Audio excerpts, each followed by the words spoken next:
Good morning, students. Today our chapter is banking. This is the chapter number 2 of standard 10. Okay, what is banking? Banking is an institution which mainly carries on the business of getting deposit and lending money. Banking क्या है? जो पैसों का लेन then होता है वही bank का काम है. सपोज आपके पास पैसे बहुत ज़्यादा हैं, आप रखने में घर में घबरा रहे हैं कि कहीं चोरी ना हो जाए, तो हम लोग क्या अपने पैसों को बैंक में रख देते हैं. वो हमारे पैसों को सेफ भी रखता है और उसमें से बैंक हम लोग को कुछ उस पैसे के ऊपर इंटरेस्ट भी देता है. ओके, तो ये हो गया. और एक होता है अगर हमारे पास बिल्कुल भी पैसे नहीं है और मेरा कुछ बिजनेस करने का मन है तो हम पैसे कहाँ से लाएं, तो उस लिए बैंक हम लोग को लोन भी देता है और हमसे कुछ इंटरेस्ट बैंक लेता है. ओके, इस तरह बैंक अपना बिजनेस चलाता है. Okay, understand friend. बैंक देखिए, बैंक में 4 टाइप्स के अकाउंट्स होते हैं. Number 1 saving bank accounts, number 2 current bank account, 3 fixed deposit accounts and 4 is recurring deposit account. तो देखिए स्टूडेंट, अभी सिलेबस बहुत ज़्यादा रिड्यूस कर दिया गया है, इसलिए सेविंग बैंक अकाउंट हमारे सिलेबस में नहीं है, ये हम लोग को नहीं पढ़ना है. करेंट बैंक अकाउंट भी नहीं पढ़ना है. फिक्स्ड डिपॉजिट अकाउंट भी हटा दिया गया है. सिर्फ हमें रिकरिंग डिपॉजिट अकाउंट आरडी के बारे में पढ़ना है. तो रिकरिंग डिपॉजिट अकाउंट क्या है पहले उसे समझ लीजिए. जैसे इसमें कुछ एक फिक्स पीरियड के लिए हमें पैसा बैंक में जमा करना पड़ता है. सपोज 1 ईयर टाइमिंग हम लेते हैं, 1 ईयर. ओके, 1 ईयर के लिए हम रिकरिंग डिपॉजिट अकाउंट चालू किए हैं और उसमें हमको पर मंथ कुछ मनी सबमिट करना होता है. सपोज ₹100 पर मंथ हम ₹100 सबमिट करना 1 ईयर तक. तो नंबर ऑफ मंथ कितना हुआ, n = 12. मतलब 12 मंथ तक हमको ₹100 सेविंग करना है यानी बैंक में. तो हमारा प्रिंसिपल क्या होगा n × p. तो n कितना है, 12 है. 12 × 100 दैट इज 1200 तो हमारा बैंक में जमा हो ही गया है.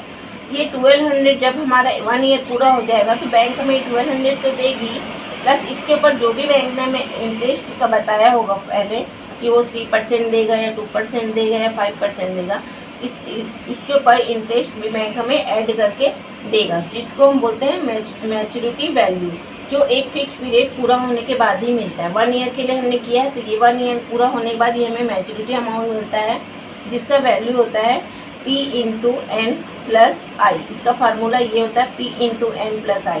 तो अभी आपको बताया P × n में तो हम जितना पैसा जमा किए वो आ जाएगा, प्लस इंटरेस्ट हमें और ऐड करके मिलता है, इसको हम लोग बोलते हैं मैच्योरिटी वैल्यू. तो हम सारे क्वेश्चंस जो भी होंगे वो और इसका इंटरेस्ट का भी एक फार्मूला होता है. इंटरेस्ट का फार्मूला मैं आप लोगों को बता देती हूँ. I = P × n + 1 divided by 2 × 12 × r/100. ये है आई का फार्मूला. इंटरेस्ट हमें इससे कैलकुलेट करना है और maturity value P × n + i से कैलकुलेट करना है. ओके, तो ये 2 फार्मूला ही हम लोग को इस पूरे चैप्टर में लर्न रखना है. इसी 2 फार्मूला के ऊपर बाकी जितने भी क्वेश्चंस है, जितने भी हम लोग एक्सरसाइज करेंगे तो उसमें ये इंटरेस्ट निकालना है और ये मैच्योरिटी अमाउंट में इस 2 फार्मूला के ऊपर ही टोटल क्वेश्चन सॉल्व होंगे. तो चलिए अभी एक्सरसाइज 2 स्टार्ट करते हैं. Goswami deposited ₹1000 every month in a recurring deposit account for 3 years at 8% interest per annum. Find the matured value. ना, चलो अभी हम लोग क्वेश्चन नंबर 1 करते हैं. ₹1000 पर मंथ. P का वैल्यू क्या दिया हुआ है, जो गिवन है वो हम लोग लिख लेते हैं ₹1000. Okay, in recurring account for 3 years. Time = 3 years दिया है, तो ईयर्स को हमको इसमें क्या करना, मंथ में चेंज करना है. तो 1 years = 12 month, that is 3 years = 3 × 12 that is 36 month. Okay, time 36 month हो गया. रेट दिया हुआ है 8%. Find the matured value. तो मैच्योर्ड वैल्यू निकालने के पहले हमको आई कैलकुलेट करना होगा. I = P(n) × n + 1 divided by 2 × 12 × r/100. ये फार्मूला लगाए हैं ओके चलिए पी की जगह क्या रखना है 1000, एन की जगह 36 इंटू 30, एन प्लस 1 कितना हो जाएगा 37 हो जाएगा, divided by 2 into 12 into R है 8%, 8/100। ओके देखिए 12 3 जा 36 और ये 100 और यहाँ 2 काट देते हैं, ये 2 5 जा 10 कर देते हैं, बस हो गया। अब देखिए 5 3 जा 15 इंटू 37 इंटू 8, तीनों को अब आप मल्टीप्लाई कर लीजिएगा तो आएगा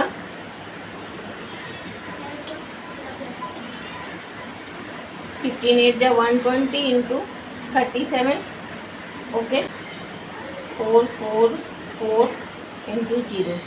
ओके ये हमारा 4440 इंटरेस्ट आ गया। तो मैच्योरिटी वैल्यू क्या आएगा P इंटू एन प्लस आई, मैच्योरिटी वैल्यू तो P is 1000, N is 36 plus I 4440, okay that is 36,000 plus 4440 0446410, तो 40,440 हमें मैच्योरिटी अमाउंट मिलेगा और हमने जमा किया था 36,000। ओके तो और हमारा इंटरेस्ट इतना आया। तो स्टूडेंट बहुत इजी समझ में आ गया होगा, सिर्फ आई कैलकुलेट करना, उससे मैच्योरिटी वैल्यू कैलकुलेट कर देना है। क्वेश्चन नंबर 2 देखिए, Sonia had including deposit account in a bank and deposited ₹600 per month.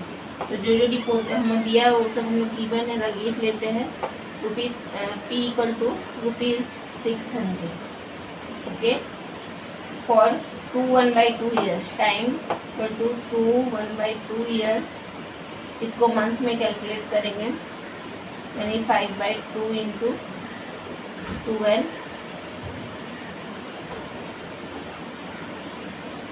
Equal to 30 months,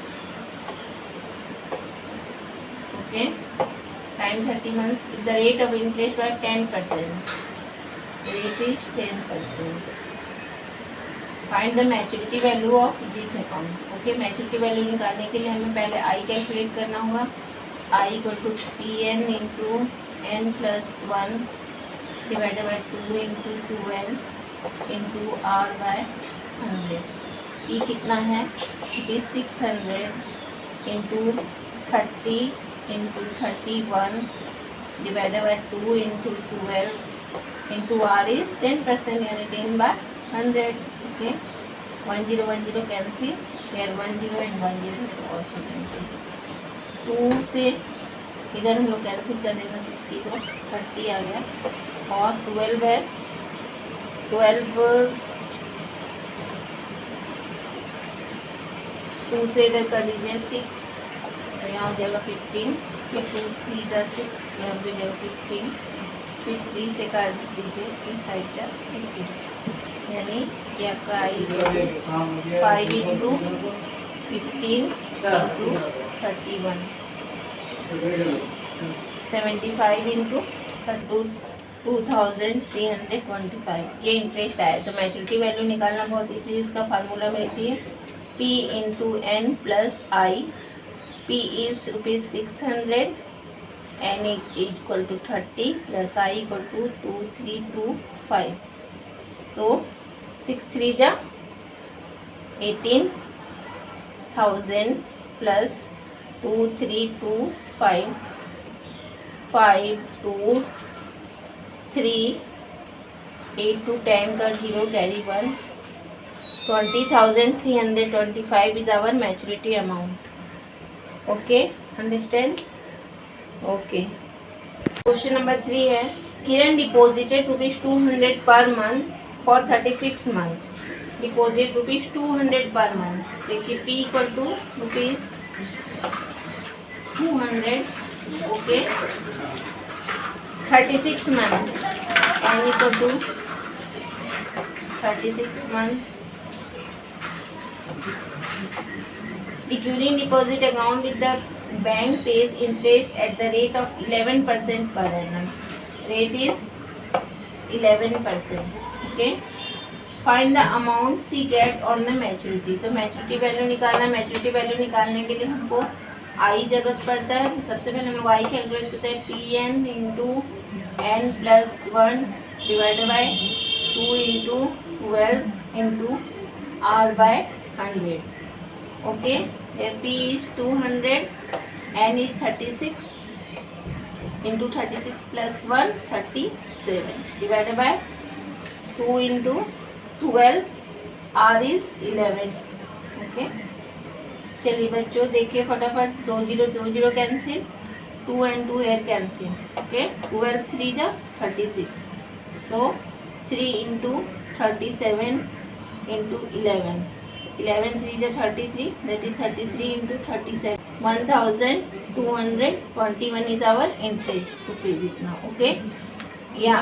Now maturity value is equal to P into N plus I.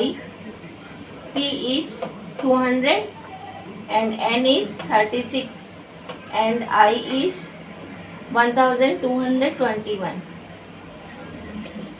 36 2 and 36 in 2 ja 2 6 ja 12 on 72 100 plus 1 2 2 1.